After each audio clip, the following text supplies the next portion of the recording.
Fabrice Belmessieri, je travaille à l'université Paul Valéry Montpellier 3, au studio numérique, qui est lui-même dans un centre de ressources multimédia, audiovisuel et data.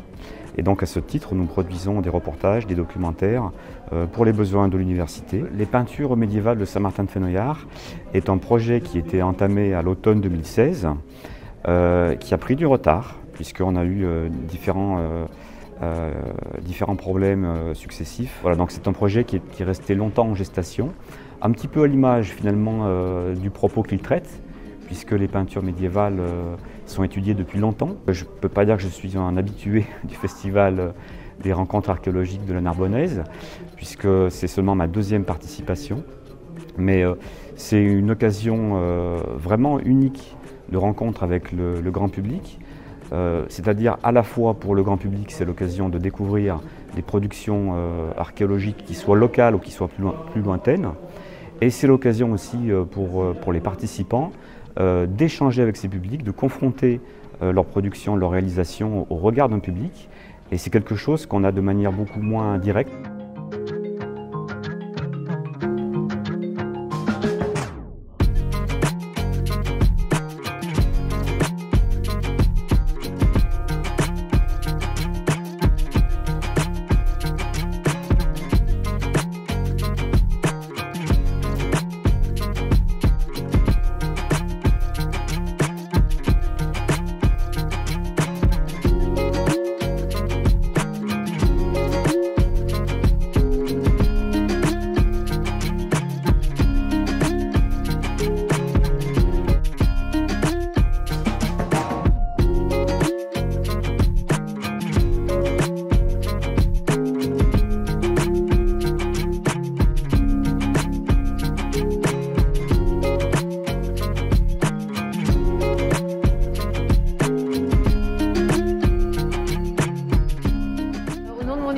Et de la mission que je co-dirige, je suis très honorée et ravie d'avoir obtenu le prix de l'INRAP qui vient récompenser presque 20 ans d'efforts pour étudier une tombe énorme qui est la plus grande tombe d'Égypte, la plus grande tombe privée d'Égypte, la tombe de Padiamenopé, donc au sud de l'Égypte, à Luxor. Ça va nous permettre de continuer à travailler dans cette tombe parce que certes, ça fait longtemps qu'on y travaille, mais il y a encore beaucoup à faire. Et voilà, c'est une récompense de nos travaux et on est vraiment tous ravis d'avoir été récompensés par ce prix de l'INRAP.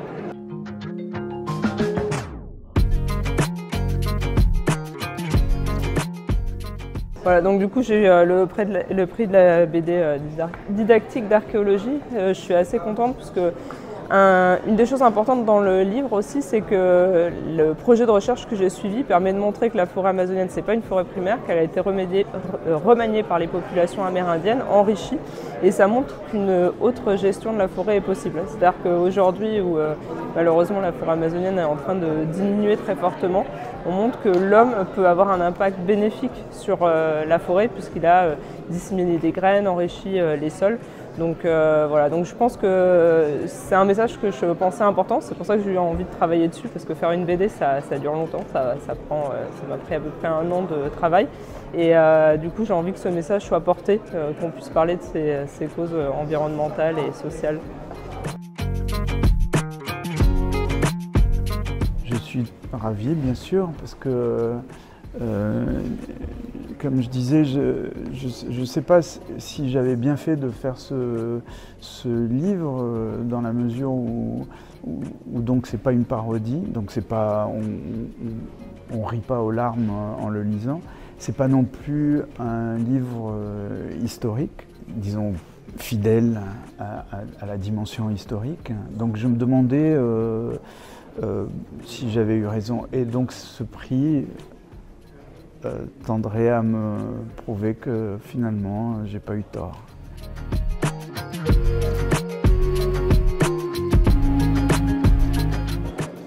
C'est un prix qui me fait énormément plaisir pour plusieurs raisons. D'abord, il a été attribué par un jury composé de personnes que j'apprécie énormément. Pour certaines, des scientifiques qui sont habituellement les gens que j'interviewe au cours de mes articles, au cours de mes reportages, des spécialistes du monde de l'édition aussi. Et donc, Rien que pour ça déjà c'est vraiment une grande satisfaction.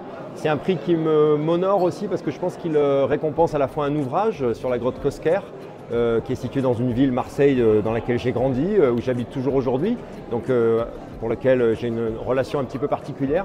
Mais au-delà, je pense que c'est un prix qui vient, pour moi en tout cas, récompenser un parcours qui a commencé en 1995, donc ça commence à faire beaucoup d'années, quand j'ai découvert en fait l'art pariétal à l'occasion d'un reportage au Portugal sur un site qui s'appelle Foscoa, qui était menacé à l'époque d'être submergé par la retenue d'eau d'un barrage en construction et qui finalement a été sauvegardé, qui est visité encore aujourd'hui. Et en fait, à cette occasion, j'ai découvert cette pratique incroyable qu'ont eu les humains du Paléolithique supérieur de réaliser des figures essentiellement animalières sur des parois. À Foscoa, c'était en extérieur. Et ça m'a plongé dans énormément de questions, d'autres reportages ensuite qui ont suivi, qui m'ont conduit à Lascaux, à Chauvet et dans bien d'autres sites ornés. Et c'est des reportages qui m'ont aussi conduit à rencontrer énormément de scientifiques et c'est eux aussi que je voudrais remercier.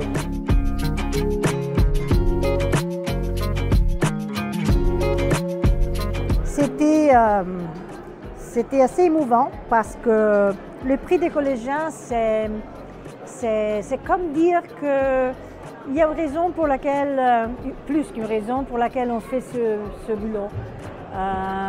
Parce que c'est notre avenir, c'est ceux qui vont sauvegarder ce dont nous parlons. Donc, et surtout parce que gagner l'attention des jeunes générations n'est pas facile, n'est pas gagné du tout. Donc ça veut dire qu'on a bien travaillé, que le récit, le storytelling, comme on dit, fonctionnait, que les images étaient bien et donc on a bien travaillé quoi, finalement. Donc ça m'a fait très plaisir.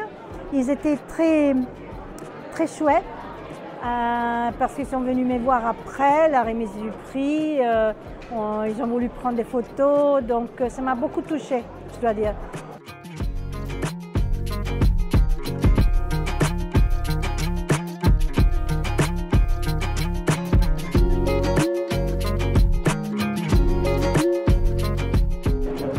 Très honoré de recevoir ce prix au nom des équipes de l'INRAP.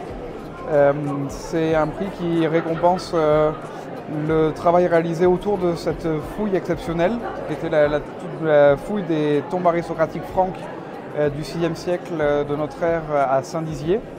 C'était une fouille tout à fait exceptionnelle qui était à mi-chemin entre l'archéologie préventive et l'archéologie programmée, qui associait différents acteurs du territoire. Et ça récompense également, ça met un éclairage particulier sur la collection Éclat d'archéo qui a été créée par l'INRAP à l'occasion des 20 ans de l'Institut national de recherche archéologique préventive.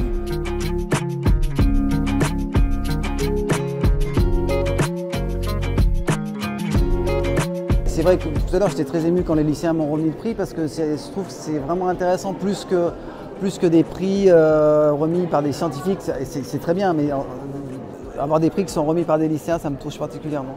Et après, évidemment, il y a tout le contexte de tous les gens qui sont là. C'est-à-dire qu'en fait, il n'y a que des pointures, quoi. Ça, c'est intéressant pour nous. C'est une visibilité pour nous et c'est aussi une façon d'apprendre à, j'allais dire, à faire connaître, en fait. Comment nos films peuvent s'améliorer pour être de plus en plus didactiques, pour faire connaître les choses.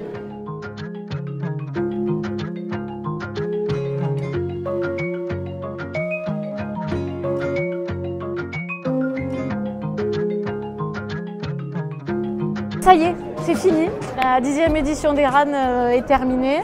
De très belles rencontres, de très beaux moments, des beaux prix, des beaux films. Une équipe de super bénévoles sans qui on n'aurait jamais réussi à faire tout ça. Donc voilà, on est très fiers de cette nouvelle édition et on espère que tout le monde aura pu découvrir l'archéologie sous toutes ses formes ou par le biais de tous les médias. Voilà, merci.